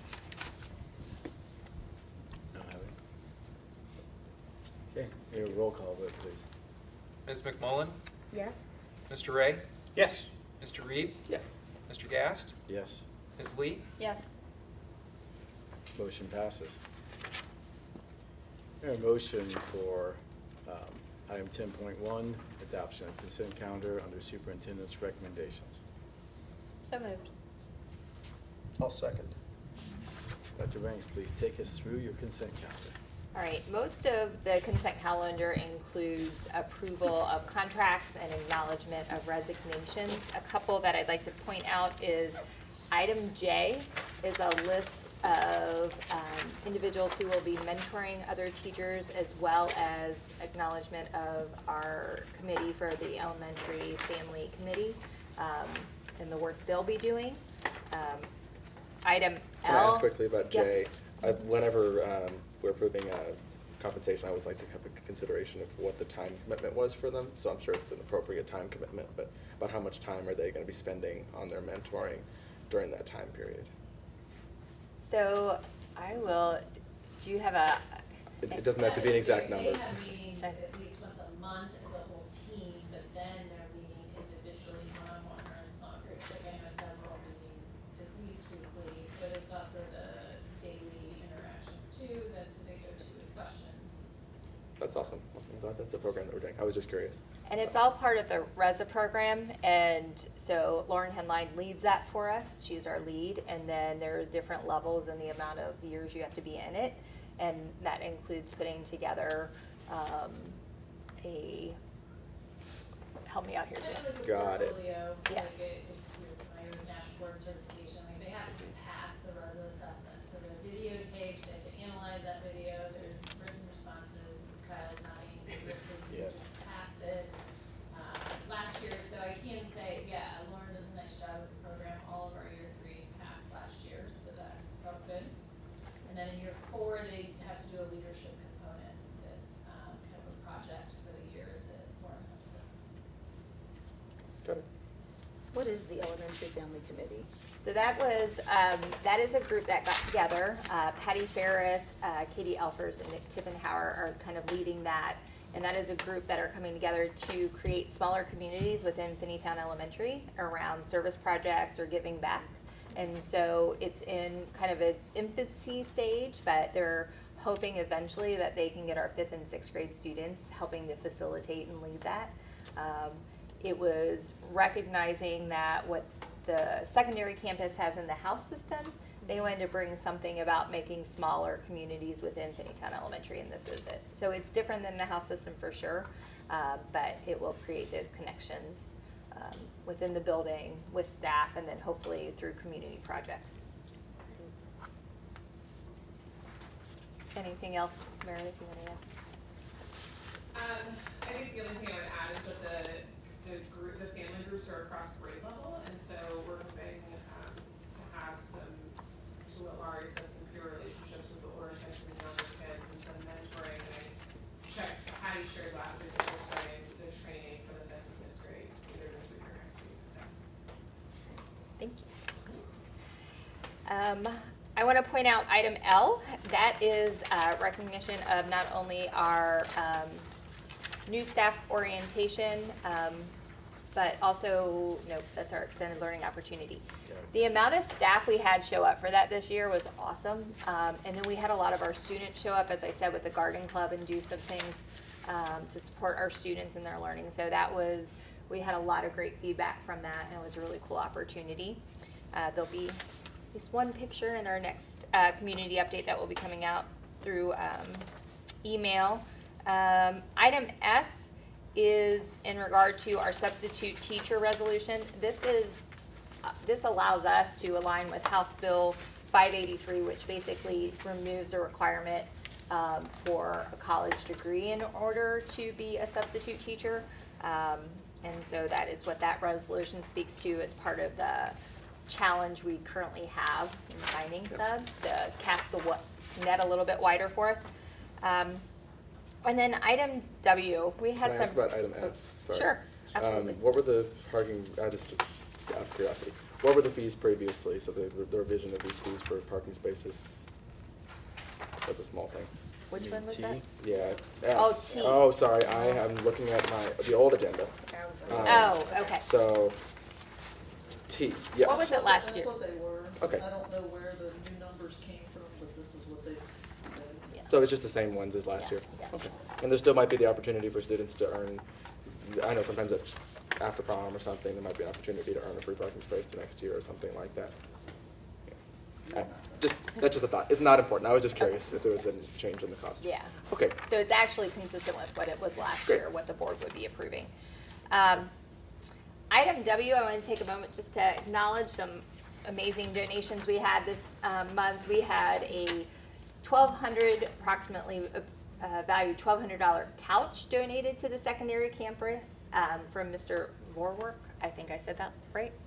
Did I pronounce that? That's great. Okay. And then we had a cash donation of $265 towards our ELOs from Northminster Church. We had $100,000 from Jeffrey and Andrea Immelt, who gave that money to be used to address student enrollment marketing campaign. We're really excited to plan about what that looks like moving forward. We had $1,500 donated to us from the Neediest Kids of All for our social work fund. So we no doubt Ms. McNair will find great uses for that for our students. And then item X is our just initial review of the policy updates. These will align with any legal changes that were brought forth. And so. Sorry, I have comments about those. So I actually got the chance to dive in deep and read some of the policies. And I guess we don't necessarily have to answer these right now, so I don't think the board has all the policies in front of us. For policy 1617, basically it seems to state that if you have a concealed carry permit, you can have a handgun in your car on school property. That's the law. Is that That's what, the what law. that says? Yes, Okay. that's correct. Do they have to have a concealed carry permit now with the new Ohio law not requiring concealed do carry? not. So is that not a necessary part of the policy anymore? Could we remove, is it, you don't need, we wouldn't need the concealed carry language? Or is that even necessary given the change in the law? I feel like that was part of the change in the You policy. can, yeah, but I Just wasn't think, sure. I think the difference is you can have you can still get a concealed carry permit. So since the fact you can get it, that's what allows you to have it on school Okay, property. but you couldn't have it on school property without a concealed. Right. Okay. That was my Policy curiosity. is a policy, got it. For items, or not items, policies 3217 and 4217, there's a typo. Ordinances is missing an I. And then for, Wait, is that weapons? I think so. It It just is. says ordinances, but there's no, or maybe it's, I don't think maybe there's that an is the I. correct Yeah, spelling. Yeah, Yeah, I for think weapons, it's- I don't Then think it has an I am just learned a new spelling of word. Yeah. So, okay, I'll ordinances write it down. does not have an I. I'm pretty sure it does not. Okay. And then for 1, 2, 3, 4, 5, 6, 7 of the other policies, the only changes that are significant are like removal of gendered pronouns. Right. So I just wanted to highlight that that does not change the meaning of the policies in any way. And if anything, from my point of view, reading through the policies, it makes the policies more clear as to who it's actually referring to. So I just noticed that that was a change. So if someone were to look through those, that's why I voted on the previous policies that have to do with those pronoun changes. It's fine. And I was curious whether that was Neola's recommendation or whether that was a district decision. That was Neola. Yeah, they Okay. brought that, yeah. So it makes them clear, and it does not change the meaning of the policies. All right. Yep. So.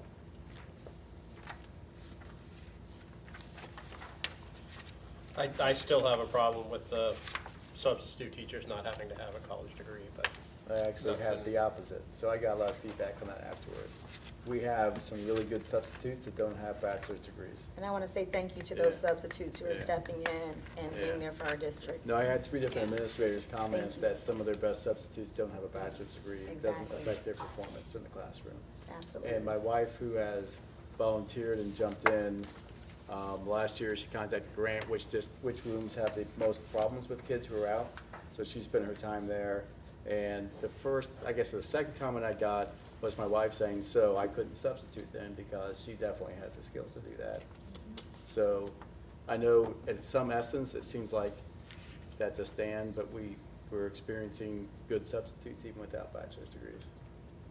opinions are opinions. Yep, but I just wanted Yeah. to, that's one opinion, I want to make sure the other opinion was voiced, because some of our administrators, like, wow, it cut the feet out of some of our subs, so I wanted to voice the other opinion too. My And it opinion on reduces that. the stress too of the teachers, you Yeah. know, as well. And that's why a lot of teachers are leaving, because they're overworked and they're tired and they're stressed. Well, and I think there's also different ways to look at the requirement of a college degree. There are some people who don't have a college degree but have a lot of experience, who have a lot of knowledge, who could show that in an interview type of thing, versus an entry-level 18-year-old coming in who is just barely older than the kids that they would be subbing for. There's gonna be a vastly different skill set there and a vast difference in the opinions on how well they do and what they can do, and I think we can distinguish between that, or at least I hope we go through, who do we go through, right? Sub-solutions. Yeah, they hopefully are looking at that too. And they onboard them. Right. They vet them, and they do the licensure Yeah, and those kinds of exactly. things. But my understanding is that if there was a sub with whom we had an issue, we could remove them from our Yes. sub list. And we have. Yep. Exactly. So, I will say, Jamie, regarding the requirement for a college diploma, my opinion previously was very strongly in support of that being a requirement. However, with the lack of subs that we have, the profound sub shortage, I think is necessary. I think if it gets to the point where there is a larger workforce that's willing to be substitutes, that we should move right back to the 4-year degree, because I think that that's an opportunity that should be afforded to those who do have a 4-year degree. But given that we are needy and we appreciate those who are standing up, I think that is necessary. But that's just my thoughts on that.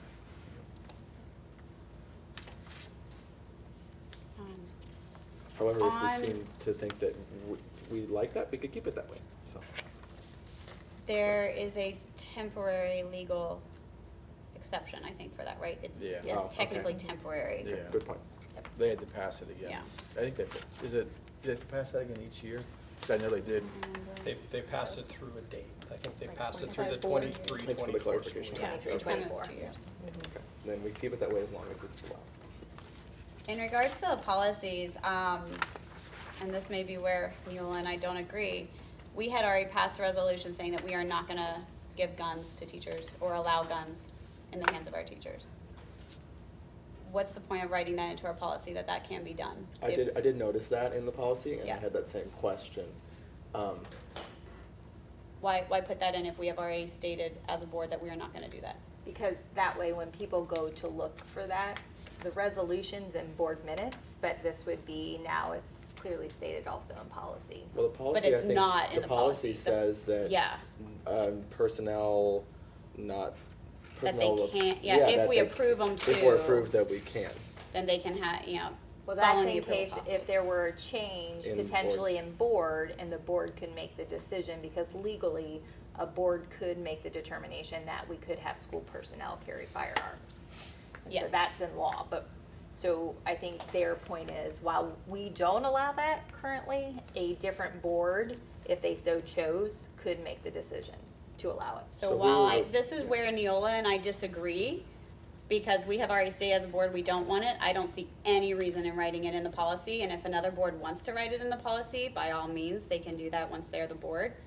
I But would agree with you on that. I see and no thought that when point I was reading in through putting it in there. But if that removes our legal protection, then what was our other option? We don't, we'll have to check. I'll So I'll if ask it's, Norm if that. it doesn't, need to then I would verify. like to have Some that. of the items, they give you like, usually like, Options. yeah, 5 options you can take or leave. That might be one of them, I don't remember. I just thought it could be misleading to someone who, if they go into the catacombs of our policies, they could be confused. correct, and that will be one of the examples I look for when talking to OSBA on what their policies look like.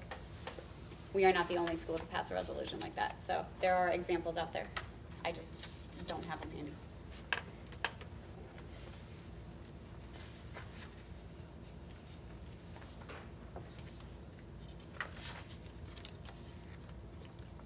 So for the sake of this being the first reading, with that one, if we want to change, we'd take another board meeting after this, right? Yes. Good. Switch policies. 1617. 3217, 4217. Is it in 1613 or 1617 as well?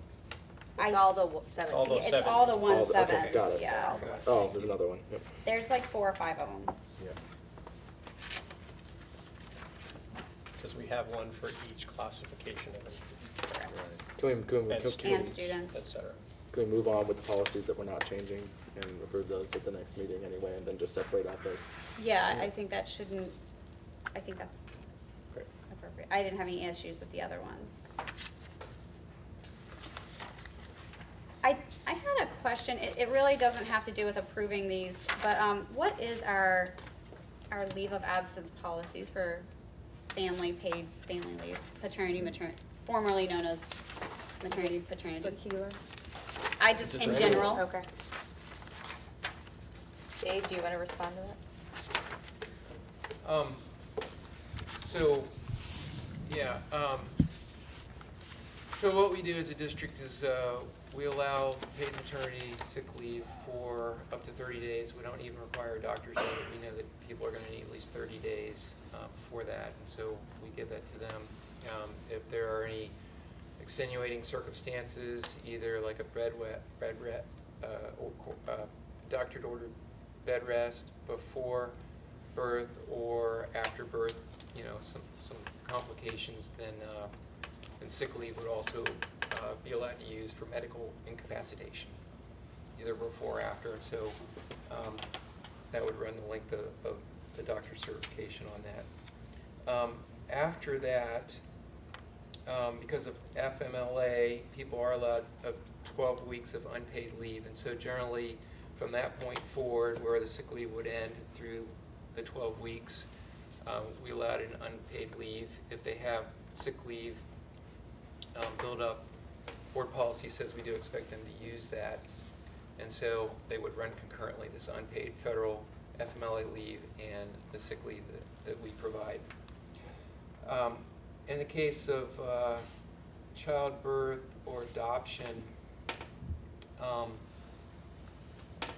like at the 30-day mark after that happens, people have to have in place or, you know, or begin an unpaid child care leave.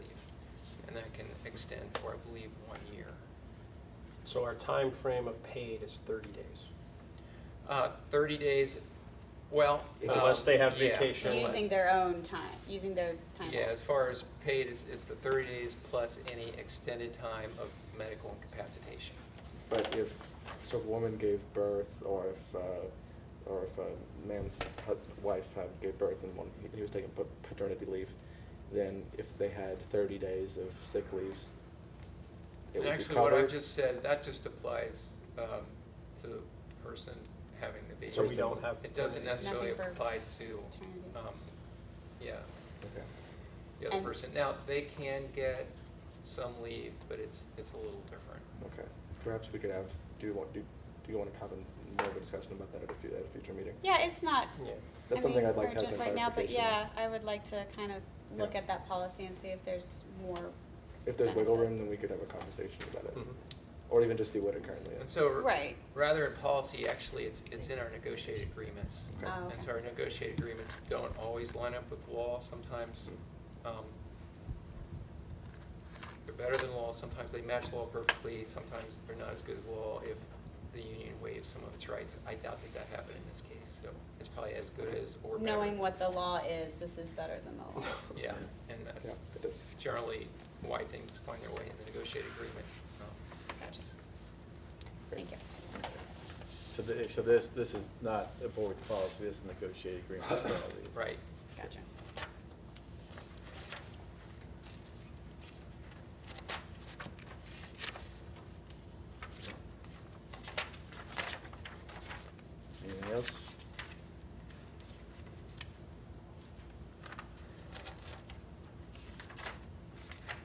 Okay.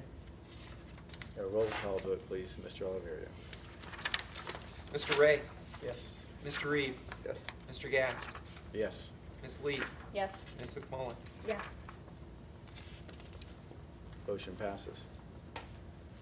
May I have a motion for 11, approval of contract in accordance with the court order, 1-year limited certified? I'll move. A second? Mr. Oliverio, may we have a roll call vote, please? Mr. Reed, Yes. Mr. Gast, Yes. Ms. Lee, Yes. Ms. McMullen, Yes. Mr. Ray. Yes. Motion passes. Okay, review of action steps. I'm getting a truck.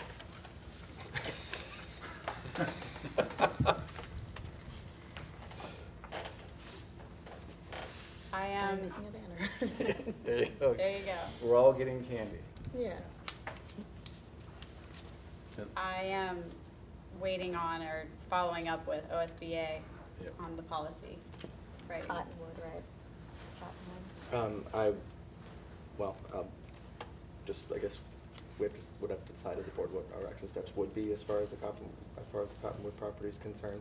I mean, we can continue to monitor it. My preference would be that it be on the agenda at our next special meeting so that we can handle it as soon as possible. So do we want any legal opinions by then? But Do we want any, like, that's- options that Grant might find? Do we, Yeah, I think that would be like the important thing to know, what we would be moving on, because I think with any kind of property, Yeah. whether it's Cottonwood or Whitaker, that's, and that's kind of in the back of my mind, is that a conversation we need to have first with the long-term facilities team meeting, to kind of have a better plan in place around what we see the potential for that property, and whether or not, like, it's something that is better served us holding on to it, or converting its use, or disposing of it, selling it. So I definitely think that there needs to be conversation about it. I don't know if, like, it's a board actionable, or it's more of a conversation with, like, the long-term facilities team, but I don't know, Dr. Banks, if you have an opinion on next steps with that. No, we have had conversations as a long-term facility planning team about the properties. I think for us, it is partly Springfield Township's been a part of those conversations, as well as Bellevue, who's been kind of guiding us on some of those decisions or opportunities. I know there have been conversations about opportunities about the future of Whitaker site, but Cottonwood, unfortunately, we have not had a lot of potential interest in up to this point. So I agree. I think next steps are probably, we can reach out to Township, share some of the concerns. I know they've agreed to patrol differently and try to get out there more often, come up with some options for conversation. I think I'm open to conversation at the next special meeting. I just don't know how much more information we'll have than what we Exactly. currently have. But we can talk about that. If we at could reach out to them. We'd and like the just- process to start. Yeah, If we- absolutely. That's- If we I could think it's- confirm that their drive is the one that goes on the Thunderbird, and we could confirm that with the township, but I already confirmed that with the auditor's website, but if we could confirm that for sure. And then also as far as where they would mind us putting signs or a gate, if we were to put that up, and if they had any Yeah. qualms about any of that before we did it. So I think it sounds like it's twofold. One, we have a permanent solution we need to figure out, but in the short term, what can we do to improve what the property is like right now to take care of the safety issues? And any kind of recommendations we have for that would be nice to go ahead and start Okay. the short-term conversation. yeah, I just want to have realistic expectation of what can be available for us by October 11th. I think starting with the township would be reasonable, and then I don't know how we would discuss as a board, 'cause we're not gonna be meeting before then, but if we need to seek some sort of legal advice, do you think that we do or not? And how would we do so? We just have to request to, I just need to know what legal advice we're. Like, what would you want? as Yeah, far what as, question if are we we were asking? going to see what it would be like to, as far as posting on the vehicles and giving notice before deciding to tow the vehicles, if there's any sort of legal requirement for that. We might be If able to that's find an that through action the that the township. board or admin was Chris right. Gilbert should be able to. Yeah. So it sounds like a Put conversation. us in contact with someone that Yeah. can answer Yeah. that, because they put tags on people's cars all the Yeah. time, the township do, so. Okay. But I'd like the people to be warned way in advance, if anything like that was going to. I'd sent in the potential questionnaire for reaching out yeah. to students that have Awesome. left the school Right. district. I If saw I that. could get the list of who those people are, I could make an attempt to divvy it up between the board That members. sounds great. With a plan being, let people review the list. If there's anyone that you have a relationship with and you might be more comfortable making that conversation, please Or do. less comfortable. Or less Or less comfortable, comfortable. yeah. What is the date range we are looking for, a list of people that have left? But we're looking for people who have left who have students currently, still live in the district with kids of student I age. just, yeah. Yeah. Do we Okay. want 2 years? Do we want COVID time? Do we want, So I'm still not clear. Are we wanting? Wait, what? hold on. We, We've got a list of enrollment numbers that we can, well, no, so we had, It- we had discussed contacting people still in the district. Correct. With Not- kids still in the district. Right. Living in. Yeah, not and looking for whether those that they, have whether relocated. they've attended Faintown or not, just. Right. And I know we can't get all that information, but whoever we can get that we know. Those that do not have their kids currently enrolled at Town that previously did, but still live in the school district Don't limits. even have to have the previously Not because previously did, Yeah, okay. I'm not concerned. there's a chance that, Okay. you know, especially looking at a kindergarten number. And just as best we can contact them. We've discussed Yeah. before difficulty in some of And that information. if I see the Anyone- numbers of those that didn't attend, we can tweak we can tweak the conversation a little bit to accommodate that, Okay. so. But Anyone we're in- focused on people who still live here. Anyone in Yes. school Yes. district limits. The could be quickest here. transfer back if it's Yeah, possible. so to Got just make it people happen. who live here. Yeah. And I guess, do we want a marking if they ever attended Faintown that we're asking for? Yes, if we could know if they were a student, to get you back as opposed to get you. As best as you can collect that information. Yes. We should have it. Some But if- some of this information might The- surprise you is not really kept that cleanly.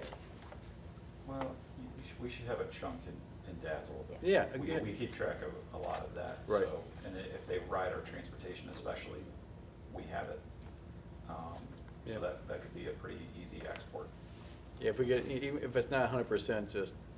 Somewhere to still- start. But, yeah, but as the list comes, I'll take that off of Okay. you guys and I will Yeah. work that from our perspective. Yep, the board will work that then. And kind of on that line, update on just interviewing students and We ha- families.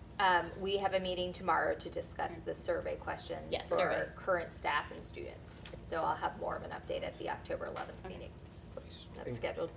Do we have one for the families, like the parents, not just the students? Yes, we were going to talk about both sets of questions, that group. I have a feeling you'll get very different answers. Yeah. That is probably true. So for my to-do list, I have, make sure the agenda item for Cottonwood is on the October 11th meeting, And along who with would be reaching out to the township? Would that be, probably Grant and I. okay. Just want to make sure it wasn't Tony that was going to be doing it. And then I didn't hear you say, but. I will work on the list of people who currently live here but do not send their children here. And then I will reach out to Norm regarding the allowable language for the weapons policy. And then we will look at, I will reach out to Natambi and Cheryl regarding the book study and the 1 degree shift opportunity. I will email the board tomorrow with the legal guidance regarding the use of Brent and Whitaker when it's unoccupied for a period of time. And I Oh, think and that's, if we could find an estimated cost as far as what actually it costs us currently. And it's gonna be estimated, because I know those costs are aggregated, but Just I per am. month? What? Per month? Yeah, per month. Is it in the thousands? Anyway, just whatever that question is. okay. I think we have that. I think Eleanor helped us It helped me to explain to calculate it. community members, hey, we're waiting this long, but we're Yeah. probably gonna save this much on the demo. So that's why for me, I kinda have to look at it that way. Right.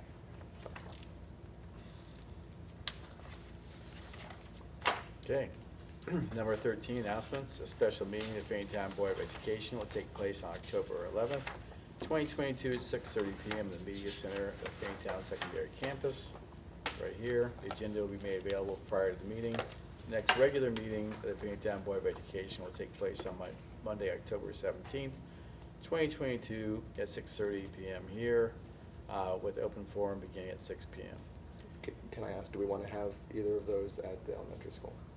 We talked about We it. had talked about that. What do you think? What about the 17th meeting, regular meeting? That should be fine, but I need to check. Yeah, we'll Yeah. check and Just I'll skip let I back you would to know. us also and- caution That's okay. going back and forth, because if we want the public to be able to come, it may become confusing to remember which location we're at a time, so Okay. just something to think about. We I def- would love to be at Binghamton Elementary, I'm not saying I don't, I don't want to confuse people. Yeah. If we did have one there, we would need to post very clearly on this building where the meeting is. Yep, but not spray paint. No. Okay, so we do have an executive session we'll be going into. There'll be no business, no items after that. And so we'll just go in executive session, which is not public, and we'll come out and then we'll adjourn. We have a motion to go into executive session. Yeah, we do have So I to- will move to go into executive session. Second, anyway, roll call vote, please, Mr. Alberto. Mr. Gast, Yes. Ms. Lee. Yes. Ms. McMullen. Yes. Mr. Ray. Yes. Mr. Reed. Yes. You're dismissed. Thank you. Yeah. Thank you to all those community members and our staff and your troopers. So, thank you for coming. And I don't have a knife, you'll have to use a fork, unfortunately.